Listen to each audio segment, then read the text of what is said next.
So, today's the 4th of May, aka Star Wars Day. It's a day when lots of science fiction nerds run around saying, "May the 4th be with you."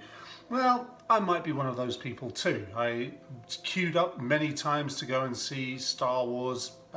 It was just called Star Wars then, none of this Episode 4 or A New Hope or anything like that. Star Wars. And I used to sneak around to the back of the cinema and go back up through the emergency exit to see it multiple times. So, I thought it would be good to have a drink that kind of captured at least one element of Star Wars. And so today what we're going to make is the Star cocktail. It's a pre-prohibition cocktail. Apparently it was invented around, or at least written down, around about 1895, and it was quite popular, but then it sunk into obscurity. It's not a million miles away from a Manhattan, but it does have a big crucial difference, which we'll get to in just a moment. So here we go. Number one ingredient, instead of whiskey, and have a lot of whiskey cocktails, we're using Laird's Applejack. You can use any kind of apple brandy. For example, Calvados would work very well, but this being American and the cocktail coming from America, again, it seems like a good idea. So we'll have 1.5 ounces of this. In the original recipe, it was described as being half a jigger, which is probably more like an ounce, but today's cocktails tend to go towards more 3 ounces overall, 4 ounces, something like that. So therefore 1.5 ounces of that.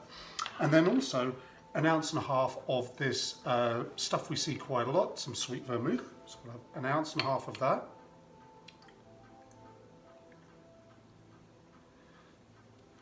Like so.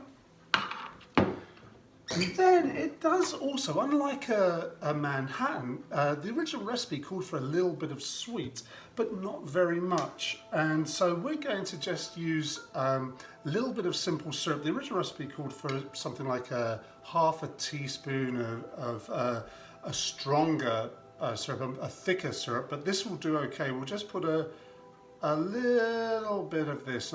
Oh, there we go, it's a little too much maybe, but that's me. And I don't mind my cocktails with a little bit of sweetness in them anyway.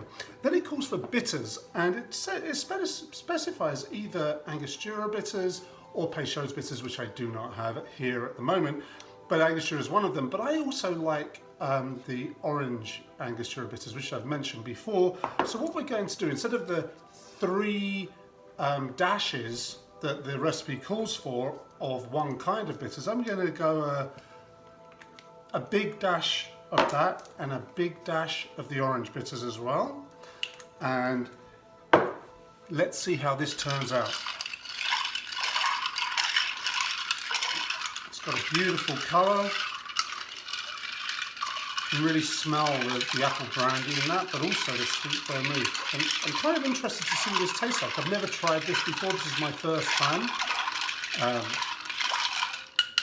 Quite nice to give something a try for the first time. Anyway, there we go. We cover it with our strainer, pour it into our chilled coupe glass once again.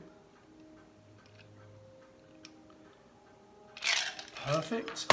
And the only garnish for this is a twist of lemon, like so.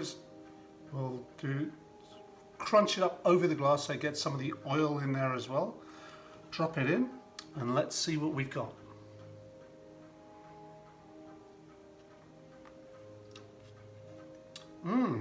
The force is with this one.